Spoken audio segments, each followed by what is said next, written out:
8वां का पहला प्रश्न है tan 8 theta minus tan 6 theta minus tan 2 theta बराबर tan 8 theta into tan 6 theta into tan 2 theta.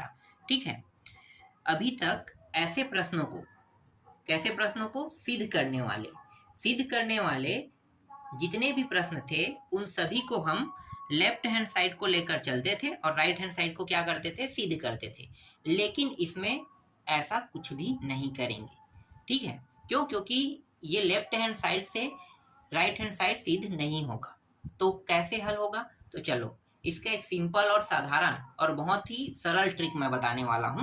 देखो, यहाँ पे 8 दिया हुआ है, 8 थीटा, यहाँ पे 6 है और यहाँ पे 2 थीटा दिया हुआ है। ऐसा ही यहाँ पे भी दिया है सभी में, बिल्कुल। ठीक है, तो यहाँ पे सबसे बड़ा मान क्या है? 8 है ना। और 8 को अगर मैं 2 हिस्सों में तोड़ूंगा तो 6 और 2 में तोड़ सकता हूँ। तो मैं क्या करूँगा, इस 8 थीटा को ले लूँगा और 8 के बाद बराबर लिख के इसे 2 हिस्सों में तोड़ लेते हैं। तो ये 6 थीटा प्लस 2 थीटा, इस तरीके से 2 रूपों में क्या हो गया, ये टूट गया ना, 2 भागों में टूट गया। अब मैं क्या करूँगा, देखो इन सभी में क्या लगा है, 10 लगा है। मतलब यहाँ भी मैं क्या लगा दूंगा, 10 लगा दूंगा। तो 10 का गुणा कर दो, तो 10 8 थीटा यहाँ पे गुणा हो गया। इसी तरीके से राइट हैंड साइड पे भी गुणा होगा। तो ये 10 फिर ये 6 थीटा प्लस 2 थीटा, इस तरीके से। ये जो 10 8 थीटा है जैसा वैसा रहने दो। और इसका सूत्र क्या होता है, सूत्र के बारे में मैंने आपको बताया था ना, नहीं पता है तो देखकर सीख जाओ। इसका उपयोग आपको बार बार प्रश्नावली में आपको करना होगा। तो चलो मैं बताता हूँ। 10 6 थीटा, फिर यहाँ पे प्लस है तो प्लस होगा, फिर 10 2 थीटा अपान, यहाँ पे क्या है, प्लस है ना, एक के बाद क्या आएगा, एक के बाद यहाँ पे प्लस है, इसलिए यहाँ पे जस्ट उसके अपोजिट लगता है। और अपोजिट क्या होगा, प्लस की जगह माइनस लगना। ठीक है, तो यहाँ पे माइनस आ जाएगा। फिर इन दोनों का साथ में गुणा, 10 6 थीटा और ये 10 2 थीटा। ठीक है, इन दोनों का साथ में लास्ट में गुणा हो जाएगा, इस तरीके से। ठीक है, और क्या कर सकते हैं अब आपको क्या दिखाई दे रहा है, करने वाला। तो करने वाला सिर्फ एक चीज दिखाई दे रहा है कि ये जो नीचे में मान है ना, इसको ऊपर ले जाना है। तो ऊपर जाएगा तो कहाँ पे जाएगा भाई, अचानक एकाएक तो नहीं जा सकता। तो इसके साथ अगर ये गुणा हो जाएगा तो आसानी से ऊपर चला जाएगा। तो गुणा कर देते हैं। 8, एक सेकंड, 8 क्यों करें, पहले 10 लिखना है ना। 10 8 थीटा, फिर गुणा कर रहे हैं 1 माइनस 10 6 थीटा और 10 2 थीटा का। और बचेगा क्या इस साइड, तो बचेगा उसे मैं नीचे में लिख लेता हूँ, जगह कम है ना इसलिए। तो नीचे में लिख लेते हैं। तो बराबर 10 6 थीटा प्लस 10 2 थीटा, इस तरीके से। अब ये जो 10 8 थीटा है अंदर गुणा कर देते हैं। तो एक और इसका गुणा होने पर कितना होगा, 10 8 थीटा ही आएगा। फिर 10 8 थीटा का गुणा करूंगा तो ये दोनों के साथ हो रहा है, मतलब ये तीनों एक दूसरे के क्या हो जाएंगे, गुणा के रूप में आ जाएगा ना। तो 10 8 theta into 10 6 theta into 10 2 theta बराबर, बचा है उसको नीचे में लिख लेते हैं। मतलब ये दूसरे साइड वाला है, राइट हैंड साइड है, तो राइट हैंड साइड को नीचे में लिख लेते हैं। जगह नहीं होने के कारण नीचे में लिख रहे हैं। ठीक है, आपके पास जगह रहेगा तो आप बगल में ही लिखना। तो 10 6 थीटा प्लस 10 2 थीटा। अब इसे जमा के लिख लेते हैं। तो पहले क्या था, पहले था 10 8 थीटा। तो 10 8 थीटा और ये जो मान है ये इस साइड आके क्या हो जाएगा, ये दोनों मान बराबर की साइड में है ना। तो बराबर के जो दूसरे साइड में है, अगर उसे मुझे इस साइड में लाना है तो क्या होगा, उसके चिन्ह जो है वो बदल जाते हैं। तो ये प्लस है, ये प्लस है, तो दोनों क्या हो जाएगा, दोनों जो है वो माइनस हो जाएगा। तो 10 6 थीटा माइनस 10 2 थीटा। ठीक है, लेफ्ट हैंड साइड हमारा सिद्ध हो गया। अब बचा है ना, उसको हम उस साइड ले जाते हैं। तो ये माइनस में है, अगर मतलब समझो कि अभी जो मान आपको दिखाई दे रहा है ये मान ये माइनस में है। अगर इस मान को मैं इस साइड ले आता हूँ तो क्या हो जाएगा, प्लस में हो जाएगा ना। तो यहाँ पे टेन 8 थीटा, टेन 6 थीटा और टेन 2 थीटा लिख देते हैं। ठीक है, तो ये लेफ्ट हैंड साइड है और ये राइट हैंड साइड। अब देखो लेफ्ट हैंड साइड और राइट हैंड साइड दोनों सिद्ध हुआ। ठीक, तो यही क्या है, इस प्रश्न को हल करने का तरीका है। समझ में आया? इसी के जैसा सेम टू सेम प्रश्न है चौथा प्रश्न। मैं आपको बता देता हूँ चौथा प्रश्न क्या है। ठीक है, चौथा प्रश्न को आप लोग खुद बना के देखना। देखो चौथा प्रश्न था ten 7 theta minus ten 4 theta, फिर माइनस टेन 3 थीटा, और इसके बराबर में क्या होगा आपको पता चल गया होगा। देखो ये तीनों को क्या हो जाएगा, गुणा। जैसे ये देख सकते हो 6, ये दोनों जोड़ेंगे तो 7 होगा ना। फिर यहाँ पे लिखो ten 7 theta into ten 4 theta और टेन 3 थीटा। ठीक है, निकाल लोगे, सेम टू सेम बनेगा। अभी मैंने जो बताया ना वैसा ही आपको हल करना है। ठीक, कैसे तोड़ना है, दो हिस्सों में। देखो यहाँ पे सबसे बड़ा मान क्या है, 7 है, और 7 को अगर मैं दो हिस्सों में तोड़ूंगा 4 3 में तोड़ सकता हूँ। तो बस वही नियम आपको क्या करना है, लगाना है, 4 और 3 थीटा। फिर टेन का गुणा कर दोगे तो टेन का गुणा यहाँ भी होगा, 4 थीटा प्लस 3 थीटा। अब आगे बना लोगे। अब क्या करोगे, इसका सूत्र, भाई इसका सूत्र तो होता है ना, तो इसके सूत्र को क्या करोगे, रख दोगे। ठीक, चलो तो पहला और चौथा सेम टू सेम था, इसलिए पहला के साथ चौथा भी समझो कंप्लीट हो गया आपका।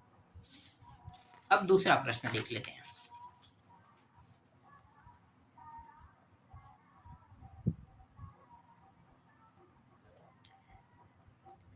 दूसरा प्रश्न है टेन 15 प्लस टेन 30 फिर प्लस टेन 15 इंटू, मतलब गुणा के रूप में है, टेन 30 बराबर 1 हमें क्या करना है, सिद्ध करके लाना है। तो इस प्रश्न को कैसे हल करोगे, इस प्रश्न को भी हम उसी तरीके से हल करेंगे जिस तरीके से हमने पहले प्रश्न को हल किया है। ठीक है, क्योंकि ये प्रश्न भी सिंपल तरीके से हल नहीं होगा। लेफ्ट हैंड साइड को लेकर चलेंगे और राइट हैंड साइड आसानी से निकल जाएगा, ये अगर आप सोच रहे हो तो वैसा हल नहीं होगा। ठीक है, जैसा हमने पहले को हल किया वैसा ही इसको भी हल करेंगे। लेकिन अब आपके मन में ये सवाल भी आ रहा होगा कि उसमें तो 3 मान था, है ना, 3 मान था, और 3 मानों को क्या किए थे, उनमें से बड़े वाले को लिए और 2 हिस्सों में तोड़ दिए। तो यहाँ तो 2 है ना, तो फिर क्या करेंगे। तो चलो इसका भी हमारे पास जवाब है और सॉल्यूशन भी है। इन दोनों को जोड़ देंगे तो कितना होगा, 45। तो मैं यहाँ पे 45 अंश लिख लेता हूँ। और 45 अंश को मैं कैसे लिख सकता हूँ, एक हिस्सा 15 एक हिस्सा 30 लिख सकता हूँ। तो वैसे ही लिख लो, 30 अंश प्लस 15 अंश। बस ये दिमाग आपको लगाना है, दोनों को जोड़ दो, जोड़ने के बाद बनेगा कितना, 45। और 45 को कैसे लिख सकते हो, फिर इसे ऐसे लिख सकते हो 30 और 15 के रूप में। सरल हो गया ना। अब यहाँ पे सभी में क्या लगा है, 10 लगा है, तो 10 यहाँ भी लगा दो, और यहाँ भी 10 30 अंश प्लस 10 15 अंश। एक सेकंड, यहाँ पे 10 15 अंश क्यों आएगा, देखो ये हटा दो, इसको ऐसा लिखो। ठीक है, अभी हम सूत्र लगा रहे हैं, मतलब इसे इस तरह से बना रहे हैं, सूत्र अभी नहीं लगा रहे हैं, अब सूत्र लगाएंगे। तो ये हो गया 10 45 अंश, और इसको कैसे लिख सकते हैं, 10 30 अंश प्लस 10 15 अंश अपान 1 माइनस 10 30 अंश इंटू 10 15 अंश। इस तरीके से लिख सकते हैं। इसे मुझे नीचे से हटाना है तो क्या करना पड़ेगा, इसके साथ गुणा करना पड़ेगा। तो गुणा मैं डायरेक्ट कर दूं, 10 45 अंश गुणित 1 कितना होगा, 10 45 अंश का 45 अंश होगा, फिर माइनस, और ये तीनों क्या हो जाएगा, गुणा के रूप में हो जाएगा। तो 10 45 अंश 10 30 अंश और 10 15 अंश। इस तरीके से जो बचा है उसे मैं नीचे में लिख लेता हूँ ना, बराबर के। इस पार क्या लिखना है हमें, 10 30 अंश प्लस 10 15 अंश, इस तरीके से लिख देना है। ठीक, हमें किस प्रकार से उत्तर चाहिए, तो देखो 10 15 10 30 और ये दोनों भी क्या है, इसके साथ एक साथ है, एक को अलग करना है बस। तो देखो यहाँ पे जो 10 45 अंश है, इसका मान कितना होता है, त्रिकोणमिति सारणी में 1 होता है ना, तो इसके जगह पे हम 1 रख देंगे। फिर ये जो मान है इसको पूरा इस साइड क्या करेंगे, पक्षांतर करेंगे, तो माइनस से इस साइड क्या आ जाए, क्या हो जाएगा, इस साइड आके प्लस हो जाएगा ना। और यहाँ पे कितना आएगा, 10 45 अंश के जगह पे तो हमने 1 रखा है, तो इसके स्थान पे क्या हो जाएगा 1, और 1 का गुणा इसके साथ होगा, क्या होगा, बस यही दोनों बस बचेगा ना। तो क्या कर रहे हैं, ये दोनों जो बचा है ना, उसको हम इस साइड ले आते हैं। तो यहाँ पे क्या है माइनस, तो इस साइड आके क्या हो जाएगा प्लस, तो बराबर के इस साइड आके ये हो जाएगा प्लस। तो पहले मैं इसको लिख लेता हूँ, 10 30 अंश प्लस 10 15 अंश, फिर प्लस 10 30 अंश और ये 10 15 अंश। ठीक है, 10 30 अंश का मान आपको नहीं रखना है। आपके मन में सवाल आ रहा होगा कि हम 10 30 अंश का मान क्यों नहीं रख रहे हैं, तो इसलिए नहीं रख रहे हैं क्योंकि 10 30 अंश के रूप में ही हमें चाहिए, तभी तो हम सिद्ध कर पाएंगे ना, मान रख देंगे तो सिद्ध तो नहीं होगा, इसलिए इसका मान नहीं रख रहे हैं। चलो अब इसे जमा के लिख लेते हैं, इसको उस पार उसको उस पार। ठीक है, पक्षांतर नहीं कर रहे हैं, अगर ये भी समझ सकते हो पक्षांतर कर रहे हैं तो दोनों क्या होगा, माइनस में होके अंत में दोनों के माइनस कट जाएंगे।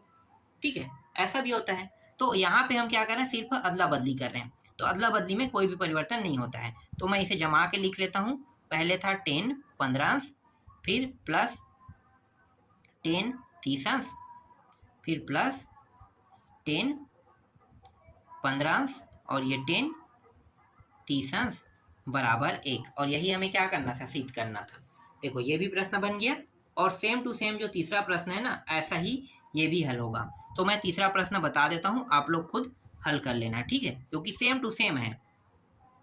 36 अंश है, फिर प्लस 10 9 अंश है, फिर यहाँ पे प्लस 10 36 अंश इंटू 10 9 अंश बराबर 1। देख लो जैसा ये आया है वैसा ये भी आपको दिखाई दे रहा है, बस 15 की जगह में 36 आ गया है, 30 की जगह में 9 आ गया है, ये समझो। बाकी सब सेम है, तो सेम टू सेम हल होगा। तो ये आप लोग बना के खुद देख लेना।